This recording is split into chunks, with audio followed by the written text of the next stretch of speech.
Human adto gidala si Jesus sa Espiritu Santo sa kamingawan aron tintalo ni Satanas. Sunod sa 40 ka adlaw, 40 gabi, nagpuasa si Jesus o gibati siya sa tumang kagutom.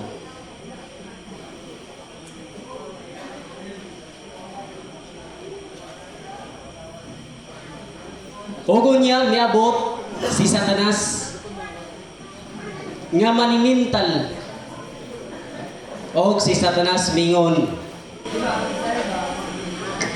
Ikaw alam sa Diyos. Dili mo ato mo ang man. Ang kasulatan ang nagingon. Ang tao dili na uwi kung malaba.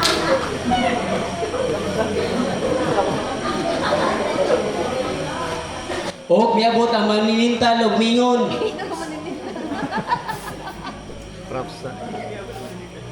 Anak kaman kaha sa Diyos. Ambak ngadto sa ubos kay ang kasulatan nagingon. Ang amahan magpadala og anghel aron sa tagsakay. Aron imong mga tiil dili magpandol sa mga nato sa ubos. Si Jesus mitubag og mingon. Ayaw tintala ang imong Ginoo Diyos. O gunya gidala si Jesus sa kinatasang bahin sa bukid o gipakita ang tibok kingharian sa kalibutan ug ang pagkatahom nini ug si Satanas mingon kaniya.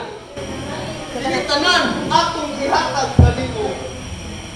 Kung ikaw mo dapa og ampong kalaban. Si Jesus mitubag og mingon. Simbaha ang Ginoo ug ang imong Diyos. Ug siya lamang ang alagra.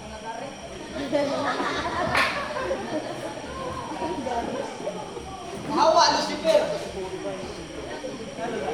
O mipahawa si Satanas, miabot ang anghel sa Dios o mialagad ngadto kay Jesus.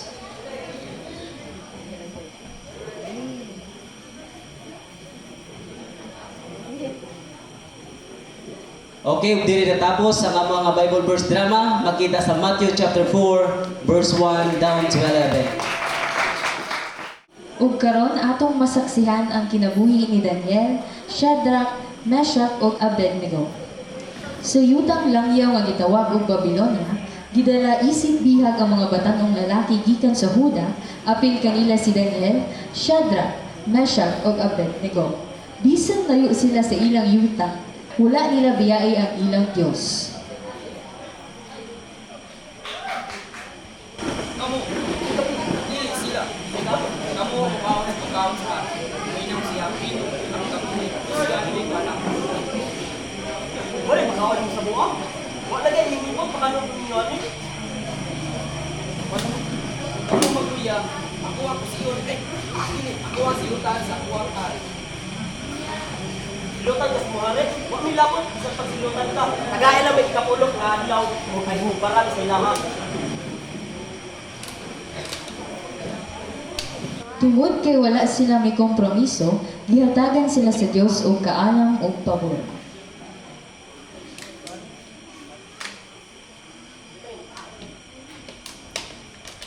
Nagpatukod ang hari Nebuchadnezzar og bulawan ng imahe ug nagsugo nga ang tanang tawo musimba niini. Ano masimsiman mo na lang kontra sila karon? Pagkaon mo kapalihapon o bungkos.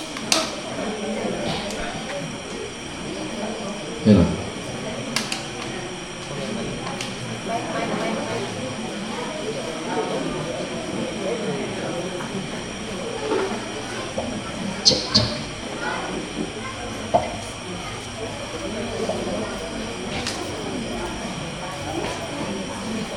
hello.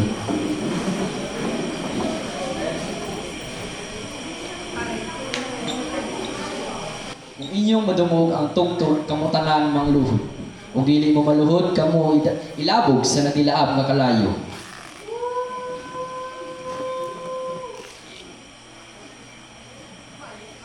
O kamo, ngano wala man luhod?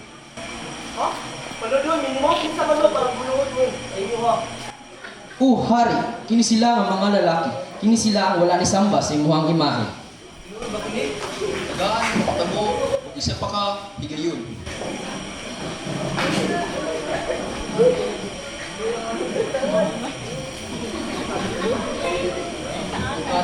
dili na kinahanglan panalin kung akong tawag ganin.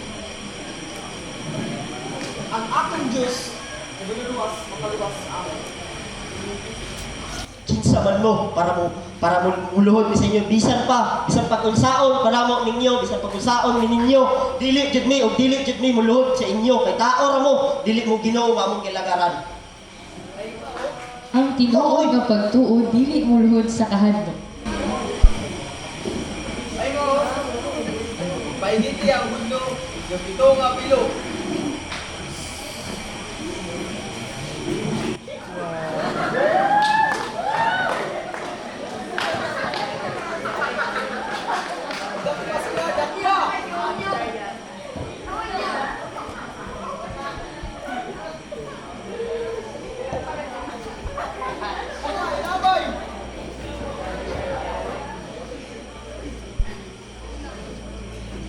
Sa dihang gitambog sila sa kalayo, nakita sa hari dili lang tulo kundi dili upat ka lalaki nga naglakaw sulod sa kalayo.